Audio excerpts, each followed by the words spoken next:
All right, thank you. Hi, everyone. Thank you for coming. They saved the best for last. It's 2. I'm sure we're tired. Um, I'm going to be talking today about from controls to confidence, why security programs fail without adoption. But honestly, this security programs part can be a fill in the blank because this can apply for many different things. It's mostly a change management talk. So my name is Ashley Rivera. I'm the Data and Automation Director for HEI Civil. We are a construction company, nothing to do with technology. So obviously they are, not only do they not understand it as well, but they're also a little bit more relaxed. I think if they would have heard all the conferences and sessions that we had today, they'd give us tinfoil hats because they'd be like, no, that's not going to happen. I also do advising in a River of Data, which is my LLC. And then I do speaking at the speaking convention of Trimble, which they're mostly a construction software company.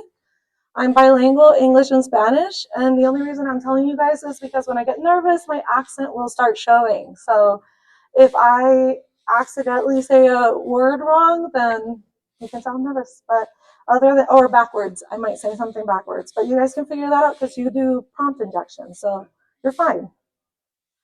So today I'm going to talk about why change management matters. I'll talk to you a little bit about my journey, how I got into this and how I learned about it. Turning resistance into trust, how culture truly changes.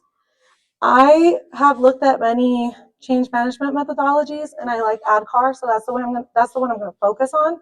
But I'll mention some other ones that you guys can look at. How you can do your own culture shift, and then I'll share some lessons and resources. So just by my Slido wouldn't work here because of the internet, so I just changed it into a slide. By a show of hands, just kind of how many people feel like their challenge when implementing change is based on lack of trust in the data. Anyone with the data? No? Okay. What about low tool adoption? They're just not using it even though we implemented? Okay. That one's fun. Fragmented ownership. Everybody is involved, but nobody wants to take responsibility. Yeah. And then what about leadership disengagement? Okay. That one is also very tough, but we just have to speak their language. So, welcome. So the paradox every security leader knows is controls are implemented, dashboards exist, scanners are running, findings are logged. However, leadership is seeing all the reporting, but no action is being taken. It doesn't mean anything to them. Most of the time, tools are not the problem. Something else is breaking the system. So I do want to make sure that you guys understand that I'm not going to be talking about attacking techniques, platform comparisons, compliance, or any tooling recommendations. I'm really going to focus on architectural decisions that build trust, governance models, and adoption design. And I think this will help you guys with that tool adoption. I do have a disclaimer. This does not work on your spouse. It won't work on your children, at least not the ones when they're 13. Won't work on your parents or siblings. They don't care. There's no change management for them. So that I've learned the hard way. Why change management matters. So one of the most common issues you see is everybody wants to be involved. Maybe everybody should be involved, but nobody wants to make a decision or even act on anything. Like everybody has like, yeah, I know we should do that, but maybe we'll do it later, or it's not important right now. So everybody's like wishy-washy. So one of the most recent experiences I've had is we have this is about, right, this, what I'm going to compare it to is a construction situation that I'm dealing with, is we have these big machineries are operated by our operators, and they are supposed to be doing equipment inspections to make sure that machine is safe before they drive it. So we have the safety department involved, the equipment department involved, and the fleet management team. So all three are involved. They're all making decisions about how these inspections should be made and what the rules are. But if you talk to all three leaders, everyone has a different rule. So when we started talking to them, some of them would be like, oh, if they do an inspection for that day, then I don't care. And then another person would say, no, every operator that touches that machine needs to do an inspection that day. So now I have to show data that's giving conflicting information, because to one person this is compliant and to the other person it is not. Oh, also it makes it really hard for us to figure out when a machine is safe or not to drive, because what ends up happening is safety doesn't want to intervene and talk to the other team and say, hey, we're going to take a machine out of the field. So it becomes a big problem when everybody has their own rules and their own data that they want to follow. Poor data architecture. Sometimes you use different tools, and what ends up happening is there's the same definition to you, but not to other people. So in one tool, you'll end up seeing, okay, this is a high vulnerability and this is critical. So by these two things saying different words, then leadership is going to say, okay, then I don't know which one to believe. It's different. To us, it may mean the same thing, but to them, it doesn't mean anything. There's conflicting information. There's nothing to act on. So that's another place where it presents itself. And a recent experience I've had with that is something as simple as headcount in our company. We had 3 different numbers for headcount because finance would say, okay, it depends on how many checks we ran that month. And in, for example, HR, they know what's kind of going on behind the scenes. So they actually had a whole different number because they're like, well, this person's on vacation. So that's why they didn't get paid, because it's unpaid time, something like that. So everybody has different numbers, different sources. And these meetings are starting with, is the data right in the first place? So no one can act on it because they don't know. And then low tool adoption. When I implemented BI at our company, initially I created that headcount report. I did it, I automated it. They were doing it every week manually. It was taking maybe 30 to 45 minutes. I think it was always wrong. And the only person that was using the automated report that I had seen was me. 10 views, all me. Nobody was using it. I couldn't understand what was going on. And I was like, hey guys, like, it's automated. What's going on? And they're like, I know, but I like this way better. They like doing their spreadsheets more. So I already went through this. That's kind of like my journey there. Data becomes truly powerful when it's trusted and acted on.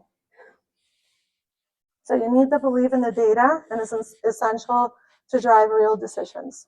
So how do you start turning that resistance of like, yes, I have the tool, but I'm not going to use it right now, into trust? The first thing I think we need to understand is the people. And I think that what's really ironic is we probably all chose jobs that are behind a computer for a reason. And then we end up having to deal with the people so that they can use what we have built or what we're trying to do. So something that I've learned that sticks with me, and I can see it now a mile away, is that when when they start resisting, is because they're feeling loss. Most loss can be discomfort, right? There is a new tool, they don't know how to use it, they're feeling a little incompetent sometimes too. So they're like, I know this better, so I'd rather do this. And sometimes they're losing control. Maybe before they were able to have make a decision, and now they can't make it anymore because now a system is blocking them or somebody else wants to review something. So when you understand what people feel they're losing, you can design a system around it. Does anybody here think that their system or whatever you guys are implementing often breaks down when I'm reading this backwards. Where does security adoption most often break down in your organization? Okay, the question is different. Getting initial awareness and buy-in, is that where you guys feel like you have the most problem getting people to be like, okay, I'm going to go ahead and do this? Yeah. Building genuine desire to use the tools. Nobody wants to use it at all. They just don't care. Giving teams the ability to act on findings, and sustaining the behavior after go live. That one's another one. That one's really hard. So how culture truly changes. This is where I'm going to talk about ADKAR, which is awareness, desire, knowledge, ability and reinforcement. These are other ones that are very popular, but ADCAR is mostly used for technological, so that one also works better with our world. So what is ADCAR? Give me 1 second. What I like about this, by the way, is like it's a flywheel, and even though the arrows are all going this way, I feel like it's worked best when I go, like it can be any way. It could be backwards. You might find yourself over here and then you have to go back. And then you can jump across it. I can tell now because I've had more practice what exactly is going on with the team that I'm trying to convince to use a tool. But in the beginning, it's kind of difficult, but going in order definitely helps when you're starting out. And then you'll know when to jump or when to go back and fix something. So the first one is awareness. First thing you want to do is make everybody aware that you're going to make a change. And we're also going to go over do's and don'ts, what are best practices and what are not. The second one is desire to participate and support the change. Third, knowledge of how to change. Fourth, ability to implement desired skills and behavior. And the fifth one is reinforcement to sustain the change. And that's one that I missed for a while, for a long time. So the first one is awareness. Creating awareness goes beyond announcements. I think that's something that big companies fail a lot in. We like to send people an email. They're like, surprise, we're going to have to change this. And recently, I remember someone sent an email about a huge change like 2 days before Christmas. I'm going to tell you that did not go well. You don't do that. Maybe wait till after January 1st. Employees must understand and agree with the reasoning. So not only do you not send an email, hey, we're changing this, you also explain why you're doing it. So you don't want to tell them you're going to just deploy a tool, the email, no context. And what ends up happening is it creates confusion. And the quiet resistance part, that depends because people are not quiet on December 23rd. When that message was sent out, it was not a quiet resistance. So awareness, how do you tell the team? You can sit with the team and explain it to them. I like this way better. There was a time that I was having a lot of difficulties because I would automate someone's job or a part of their job. And it would be very confrontational. So I would kind of end up giving it to them and being like, there you go, bye. Because I didn't want to have that confrontation. But now I sit with them, I explain it to them, and they're definitely more helpful. They actually help me in building it. So show risks and why it's necessary. It has to be a two-way understanding. They really need to understand what is happening and why. That's the most important part. If they don't get the why, it's not going to happen. And this type of awareness will create buy-in and engagement. Can't promise that will happen for everybody, but you'll get most of them. The second part is building desire, which goes beyond compliance. Employees must want to support and participate in the change. That one's different because this part is not just about your why, now it's about their why. Why would they want to do this? So now you got to get in their heads, and now is where those relationships matter. So it's very important that you have built relationships with them so you can understand what motivates them specifically. Not everybody has the same why. So mandated compliance does not inspire anybody. Top-down mandate, paper compliance, you'll get a lot of pencil whipping if you do that. Like if you're like, okay, you have to fill out a form. People will just fill it out, but they're not really reading. They're not really trying to do anything to actually change.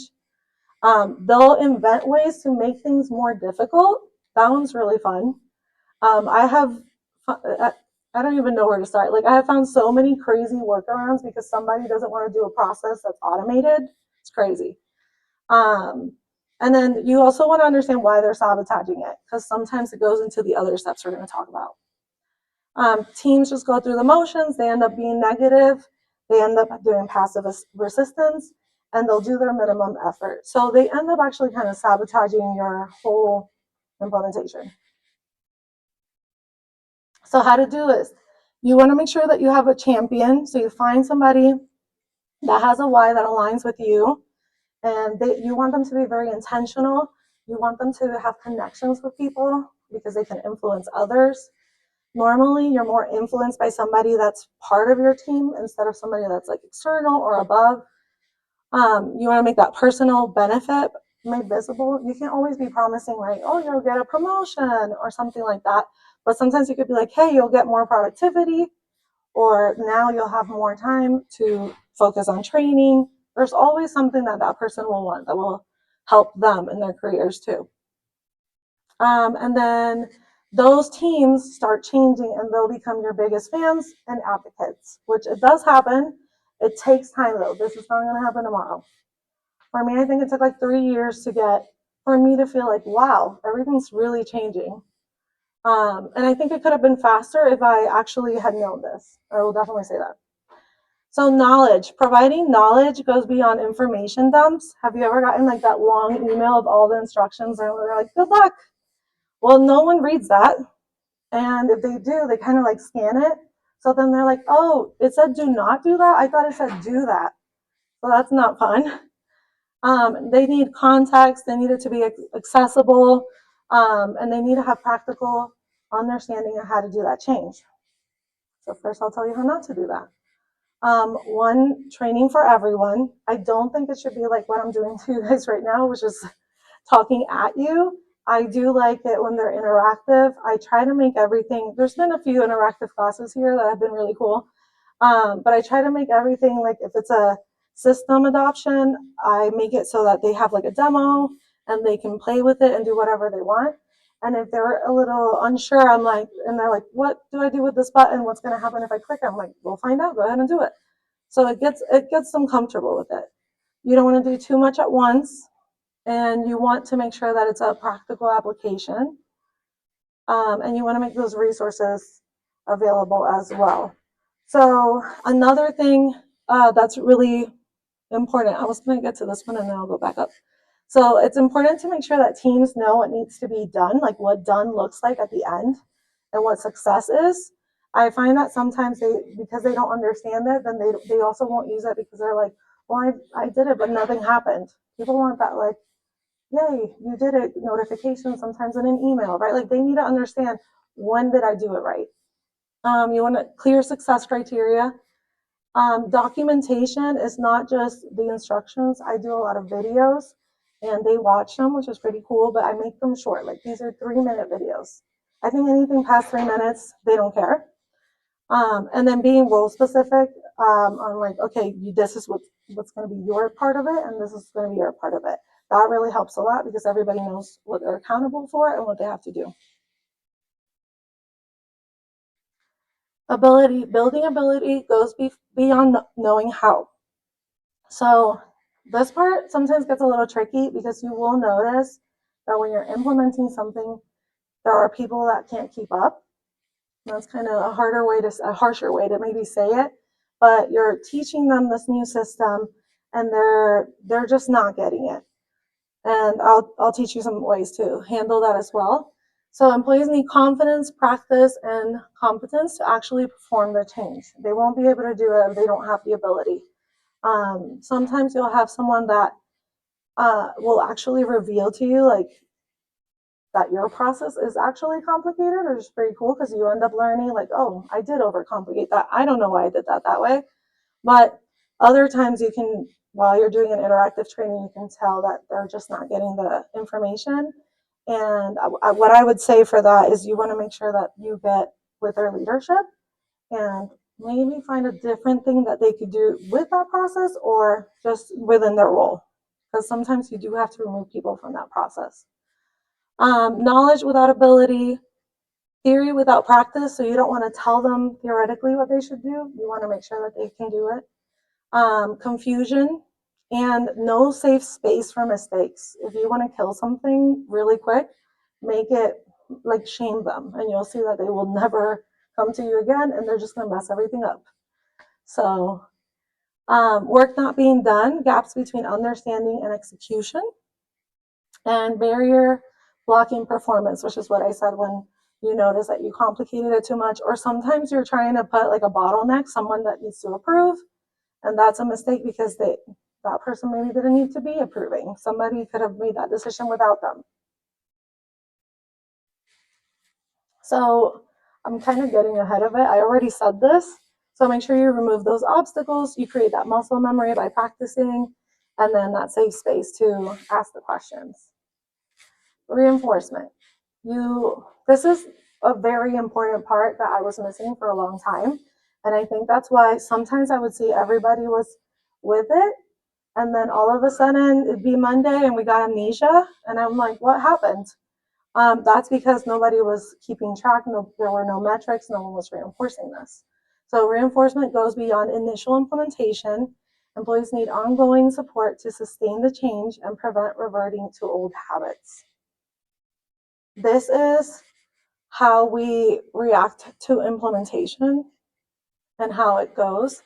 And this is what's going to prevent you from for your people, right, when you're implementing, from falling right here. And I think what you end up noticing is you'll end up having somebody that's like, okay, this is cool, right? I like it. Then it gets a little difficult for them. And now they're starting to sneak, right? They're doing that old system again. Well, some people get stuck here and you can't get them out. And this, I think it's kind of ironic that most people act this way because they're feeling loss, and you kind of can compare it to a grief cycle. I think that's pretty cool because I love data. So people sometimes, right, they go to denial, anger, bargaining. So I think some people get stuck right here, right? And it's just really interesting that those two kind of correlate, because I think it has a lot to do with that loss they're experiencing. So reinforcement. When you go live, that does not mean you're done. No ongoing support or adoption monitoring. Make sure that there's somebody always available to support any questions. Old habits always creep back, and then change becomes temporary. So you'll notice that they do it for like 2 weeks and then we're back at it. So you want to monitor the adoption signals, recognize and reward teams. I think something that really helps is when you let leadership know, like, hey, he's adopting it and he's doing great, and leadership can kind of start talking about how they're doing. I think that really inspires others. Quick intervention, no shaming them though, but going up to them, and I've learned to ask the question of like, why did you decide to do that? And they'll answer, and you'll understand what's wrong with either your system or with their behavior, and they'll know you're paying attention, so they'll do better next time. And then you want to embed change in the culture and systems. Sometimes people just keep doing things they're not supposed to, and so then I make it impossible for them to do that thing. But I try not to do that. I try to just communicate. It takes time though. So how do you start your culture change? First important thing is, if it's not simple, it's not going to be adopted. I would say dashboards are very important to monitor your metrics and your usage. Finding reports, right, when you're seeing that there's errors or problems, always make sure that you're open about those. And defining outcomes, making sure that if they think that it's one way, that you're like, no, this is what we're doing. Everybody has their role, and you're meeting whatever goals you set. So it's important to also set goals. I should have added that. So designing for governance and sustainability. So documented ownership, make sure everybody knows who's responsible for what. Have it written, have that documentation. I will say that also when people kind of slip back into old ways, I do document that by writing an email. I'm kind, but I'm like, hey guys, just a little reminder, which I'm sure they get annoyed, but it's good because sometimes you need to have the conversation of like, we've talked about this 5 times and it keeps happening. Observability, the system tells you when it stops working before the data is stale. I do have a lot of notifications when I notice something is wrong. I'm getting notifications depending like on what's happening, and then I know, okay, there's a problem with the system I've created, so I need to start changing it, and that's important for you to look out for it as well. Trust before technology. So you want to have your teams involved early if you want them to participate and adopt it. You want to define what good looks like. You want, if they know what to do, they'll take action. When they don't know what to do, they're just going to ignore it. And you'll keep people in your teams longer because they're going to be happier with you. You'll have less problems. So what do you do Monday, right? When you go back to work and you're like, okay, I am going through some of the situations. How do I start dealing with it? So first you want to ask where your people are in the AdCar journey. So if you're trying to implement a system, find out where they're at and see what is going to be your next step, right? If it's knowledge, then let's go back to training. If it's reinforcement, start doing a dashboard, collecting the data that you need to start tracking that. You want to tailor your approach. Different teams may be at different stages. So you might have HR embracing it, and then like safety doesn't care, or other things. Well, hopefully safety does care, right? But that's a bad example. They love people. They care. You want to create a communication plan. That this structure here has helped me a lot with emails. I actually have a AI prompt that I'll like blur out everything I want to say, and then it'll like fix it for me into this. And I keep them short, and I say, okay, what is this email about? Why are you getting it? And next steps. And I try to simplify that. My boss says keep it simple, stupid, because you do have to keep it very simple. Again, they're not reading these emails. And then measure your progress. So make sure you also have a champion. Having those champions is really going to help you implement everything. So you want to identify and empower them, use peer influence, success stories, tell leadership, address concerns and provide extra support, and understand root causes. So, and then you can move to that next step of like providing coaching and things like that. Define success metrics. This is, I think, what's very important for the leadership team. They don't speak our language at all. Also, they're not focused on what we're doing every day. They're focused on outcomes. And so this, I think, it's the part that helps them get engaged into it. Another thing is proving like the value that you're bringing. For my boss, it's all like about the money, and that's all like he thinks about, right? Like pretty much it's like everything has to start with how much money is it bringing to the company, or productivity, how many hours is it saving? But that's the main focus. Everything else is like, doesn't really matter then. I'm in charge of implementing it. He just wants to know there's going to be money and productivity. So that's how you get leadership, and showing them, hey, this is my goal, and here are the metrics. Don't pick a lot of metrics either. That's very overwhelming. I would say what I like about dashboards is like, I always think about it like the dashboard of your car, right? You know, if you need to take it to the shop, hopefully. You know, if it's heating or if you need gas, that's kind of all you need to know. I think that's all you need to know. I don't know much about cars, but that's, I think, all you need to know. So that's what they want. They just want to know, can I get to place A and place B? That's it. So what confidence actually looks like. So you'll start seeing that leadership is engaged and they'll defend what you're doing. And that's really cool. When they're like, hey, this is what we're going to do. They start talking to everybody and they start having these side conversations with the people involved too. You trust the signal enough to escalate without second guessing the data. So that could be for analysts or anybody else working in that project change. You want to make sure that everybody understands, okay, I got it, now I know what to do. And you're going to see that starts happening. They'll start coming less to you because everything's now crystal clear. And then you can engage with remediation rather than routing it around it.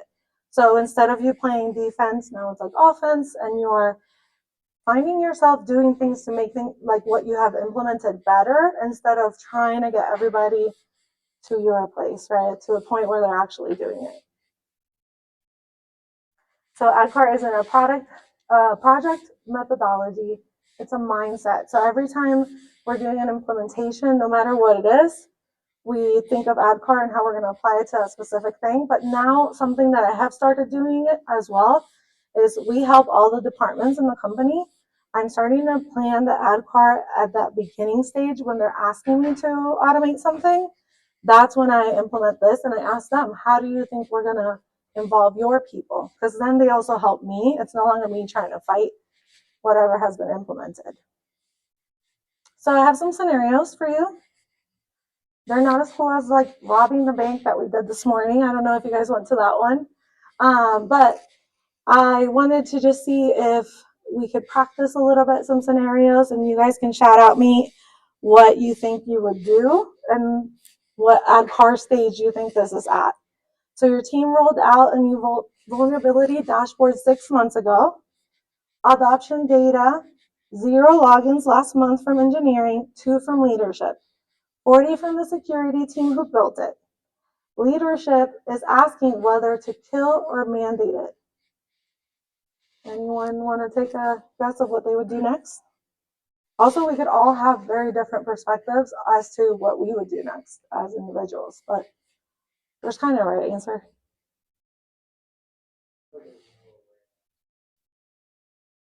Or trust in the data that it's accurate. Yeah.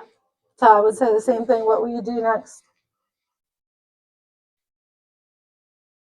Keep moving along like everybody else. Just ignore it, let him fail, or kill it. Oh no, disconnected.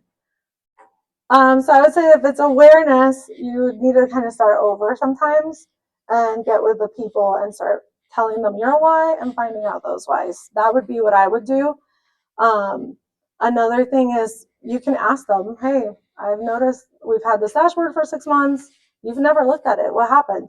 It is a little confrontational, but they'll tell you like, oh, last time I looked at it and it wasn't working, or last time I looked at it and it wasn't up to date. Why didn't you tell me? Right? And then they realize like, okay, I got to communicate too. They have a part in this. Scenario 2. You discover engineering managers are maintaining a separate spreadsheet to track security findings because they don't trust the scanner's severity ratings. It's been going on for a year. The spreadsheet is actually pretty good. Anyone?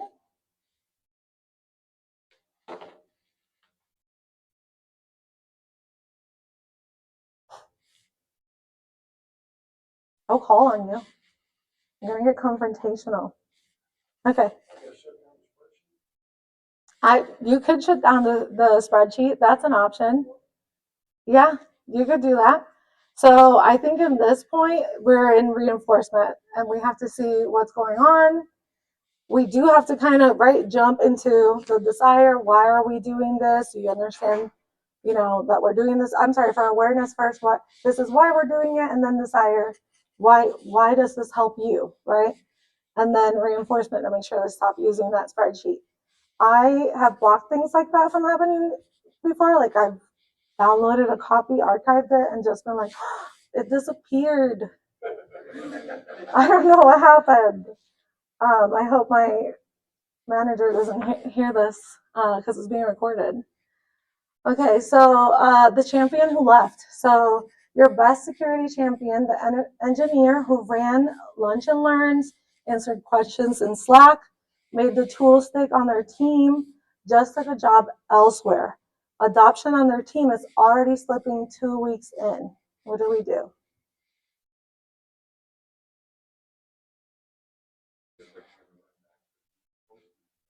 Mm-hmm. We need a new champion.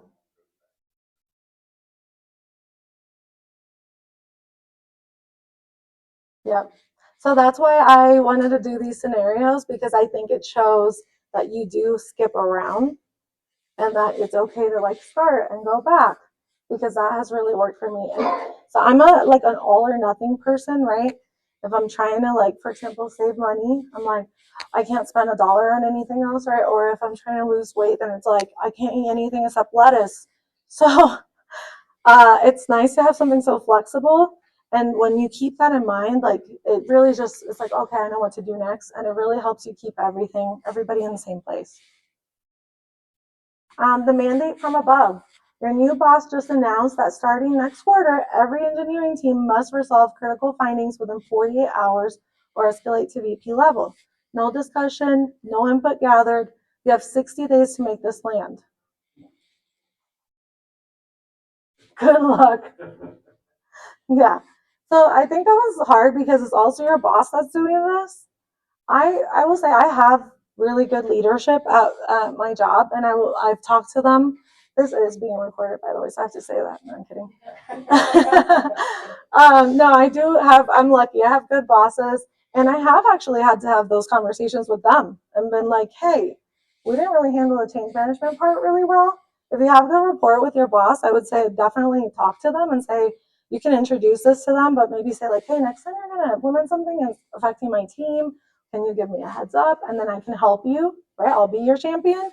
But you can also always just be the champion of your team, and you start the awareness like, hey, I know you guys just got that email, especially if you're the manager, right? I know you guys just got that email.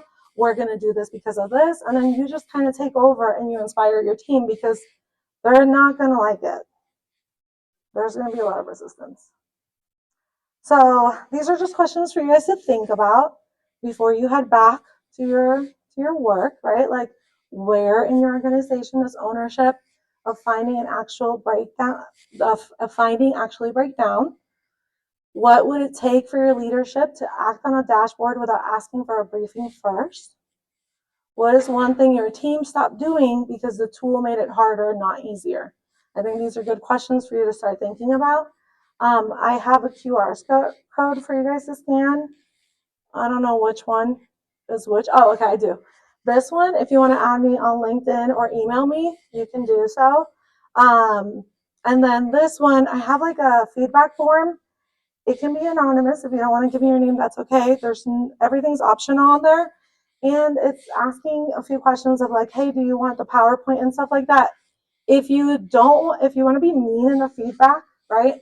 And then you still want the PowerPoint, just do 2 forms, one without your name and one with. It's okay, I can take it. This helps me be better when I participate in these things. And yeah, I love being with you guys, and this is fun. Does anybody have questions? On the last use case we had with that deal, because had the disclaimer on who you shouldn't use that card. Feel that you can, that's what you're saying, that we shouldn't use the card back up. You can, but you have to be subtle. You can't just be like, hey, you don't know how to do change management. You're a leader. But I think it's a healthy conversation to have. And I will say, back to what I said earlier, where now when I start a project, that's what I talk about in that like intake moment. I sit down and I'm like, okay, how are we going to handle change management? So they know this is what I'm going to talk about already. So now it's kind of like I'm sure they're tired of hearing it. So they're like, okay, yeah, let's talk about how we're going to make everybody aware. And I'm like, okay, it has to be emails. We need frequent asked questions when we do the knowledge part. We need lunch and learns. So I think you plan it with them and they'll get more used to it. But in the beginning, it's a mindset, and it's not easy to get them all there, but you can take them slowly. Even in something like that, it could be as simple as asking how long does it take out. It's entirely possible you actually need. True. Sometimes I don't have the data. I've had that happen too, where I'm like, I've seen emails that have come out similar to this, and I've been like, they obviously don't know what we do because we do this. Yeah, so I've had those moments multiple times. Anybody else? No? Well, you guys are welcome to reach out if you have any questions or want the presentation. If you're also dealing with anything that you're like, oh, I shouldn't mention that, or I wish to know more, I can definitely help out. I know the person that introduced this process to me, it's like a freaking genius. And so I will say that's somebody I still go to when I'm like, hey, I feel like I don't know what to do here. And sometimes he's told me, right, the hard stuff is sometimes you have to take people out of the process, which I said that earlier. When you notice ability or even desire, right? If they literally don't care and you have tried and tried, and they are not cooperating, the conversations get a little tougher. But I think that most people, I like to think that most people try to do their best. So I don't think I see it often, but it's happened. So yeah, feel free to reach out. I can give, yeah, thank you.